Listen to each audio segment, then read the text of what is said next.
What up, it's your boy Roy Jones Jr. Right now you're checking out LinealBoxing TV with Birdie. Don't miss it, the man is fantastic. Steve Bird, LinealBoxing TV. Mark Neilson. Thanks so much for your time. Good to see you again, Steve. We're here to talk about Fight Town 2. Yeah, Saturday 28th of September. Saturday 28th of September? Yeah. How's that show looking so far? Do you know, massive. It's already, I was up to 16 fights and I've turned another 3 away. It's in such a great position to be in that we're now getting other fighters, other managers coming and want to put boxers on our show, which is great. But you know, we'll be starting at 3 o'clock Saturday, finishing 3 o'clock Sunday if we carry on. So we're going to have to cap it, which is good though, because we can just cherry pick the fights that we put on and make it a cracking show. And that's a sign of a good show, isn't it? When you've got fighters wanting to come on the show and you're not going around looking. It's absolutely. Well, people are starting to get, you know, see what the reputation. All the boxers who've been on saying, yeah, this is a great setup. It's working really well. The crowd's great. And Swindon, you know, it's called Fight Town for a reason. The crowds that we get here are brilliant. All the fighters want to be part of it. You know, the people who are buying their tickets want to come and see a great night of boxing. And it's lining up to be a great show already. How did you find it at the Leisure Centre as well? Because the atmosphere was absolutely fantastic there. Absolutely, yeah. We used to be white collar promoters back in the day, and so we know the venue really well. You know, we know the configuration really well. Works really well with the dining tables and the ringside, and we can fill in loads of people, but still be comfortable for them. But it's a great atmosphere in there, isn't it? So let's talk about the fights. Have we got any stand-up fights so far? Well, we've got some great. Let me just go through the bill. So we've got Luke Watkins on the bill, top 10 UK cruiserweight. He's going to be in probably an 8-round fight against a decent opponent. I think Paddy's got some plans for him. There's a lot of movement in the top 10 of the cruiserweights, so it's great to have a fight of that calibre on the show. We've got Ryan Martin going to be in an 8-rounder, trying to work his way up the rankings, and we're on the title trail for him, and he's great quality. He was sensational that night as well. Didn't he? You know, that Hungarian was a tough guy. Yeah. You know, he's caused a couple of upsets, and he dealt with him. And it was good to see his patience. He had that venom in his punches. I've seen him spar this morning, and he's looking in great shape already, doing a lot of damage to his sparring partners. Yeah. And like you said, that he showed a bit of everything. That I was so impressed with him. Yeah, well, he's got some brilliant amateur career. So he's been around a long time, even though he's only a young lad. And you know, he's stepped up the level a couple of times and fallen a bit short. But since then, I think he's changed his sort of training regime. Paddy's got his head right, his training right, and I think we're on the title trail. I think we're get this fight against a good, credible opponent, get him up the rankings, and we're looking at some title fights in the not too distant future for Ryan. You got a title fight on the card as well? Yeah, we just announced it in the last week. We've got Sam Smith, Sniper, versus Anthony the Matador Fox. What a great title fight. Vacant Southern Area, super middleweight title against 2 really good fighters here. Now, I know a lot of times people go to these shows and they see their home fighter against some journeyman with a losing record. They know what the result's going to be. But this is a proper local 50-50. This is what the area titles are all about. And whoever comes through this gets a platform to go on to probably the English, the British, so both of these know it's a great opportunity for him. Great fight. And we're talking about Sam. He's got a little bit of backstory as well. He's had family fight for that belt as well. Right. Now, Sam's come from a traveller community, and I think his uncle, his brother have fought for and won the southern area historically. So it's a big title for him. It means a lot personally to him. So he's it's not just I want to beat this guy and move on. I want to win it for the family. So it's great backstory. Exactly, said like that. And those kind of titles, they're such a stepping stone for a fighter. So they start getting the momentum. I mean, and they are. It's the board recognises it as a stepping stone to the English and then the British. So it's a great opportunity for both these guys. And Anthony Fox, his record doesn't do him justice. If you look at his last 6 fights, he should be top 10. But he's actually 13th on BoxRec now because he's beating guys. He's upsetting the script. He doesn't really, him and Rich Farnland have got it working really well. He's a tough guy. He's going in against these guys back in his backyard and beating them. So this is a great fight to have on the show. Exactly. And people like you in the trade, people get so sort of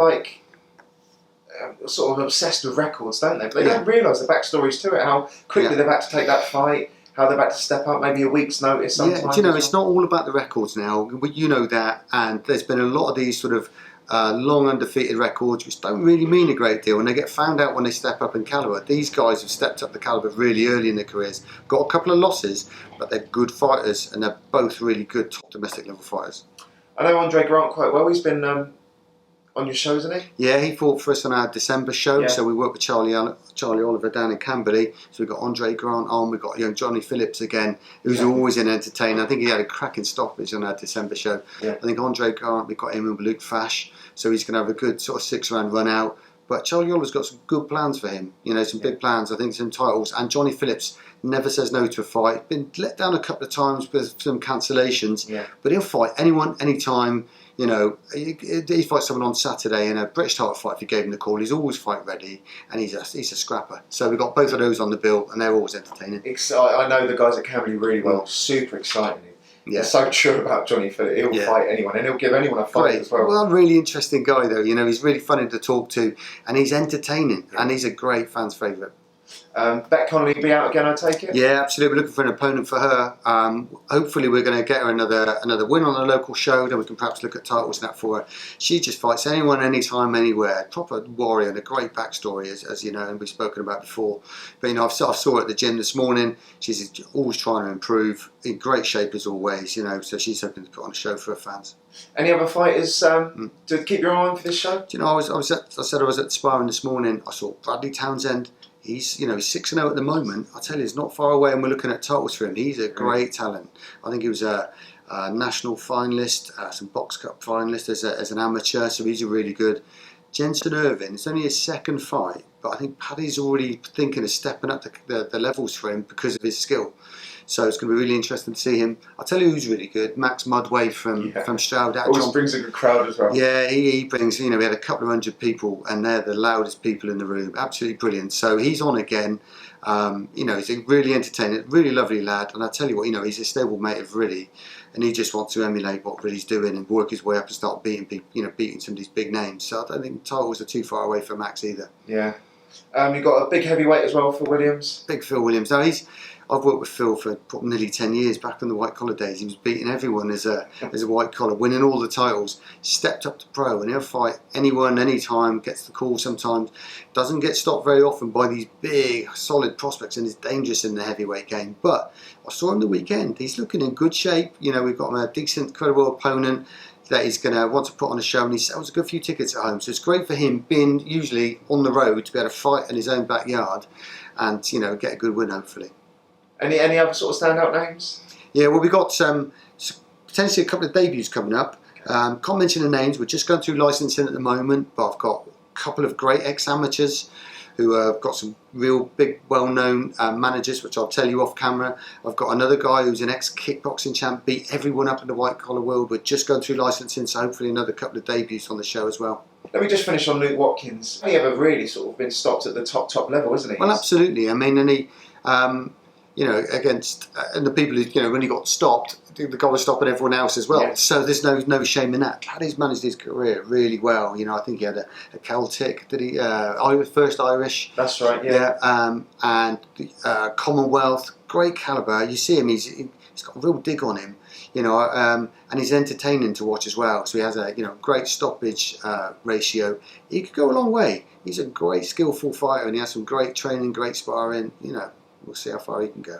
I think we're lucky to have him on the show. Yeah. I think that, he won't be around, and he's on some big televised shows again soon, I think. Yeah. Perfect. How can people contact you for tickets for Fight Town? Well, get me through social media or on our website, neilsonboxing.co.uk. But it starts for £35 a ticket, and we're already on like 14 fights. Yeah. That's not bad value for money. It's great value for money. Absolutely. I'll put the link for you put a link for the show before. Fantastic shows again, very exciting. There's going to be a press conference before as well, is that right? Yeah, we've got a press conference on the 7th of September, all public and press welcome. We'll have all the fighters there. We'll have Anthony Fox and Sam Smith, both quiet guys, but you'll have Rich Farron and Paddy Fitzpatrick talking for both of them, I'm sure. So I think that's going to be more entertaining. Is that your standout fight of the night, is it? That's at the moment. I've still got some more matching to do, but at the end we want them all to be good, solid, competitive fights. But that one, we've just announced it, and there's been a lot of chatter. Everyone's looking forward to that, and it's a proper 50-50. Yeah, brilliant. Thanks so much. We'll try and catch up just before, but again, brilliant. Anything you want to end on at all? No, just good to see you, Bertie, as always, and we'll see you soon. Lovely. Thanks so much for your time.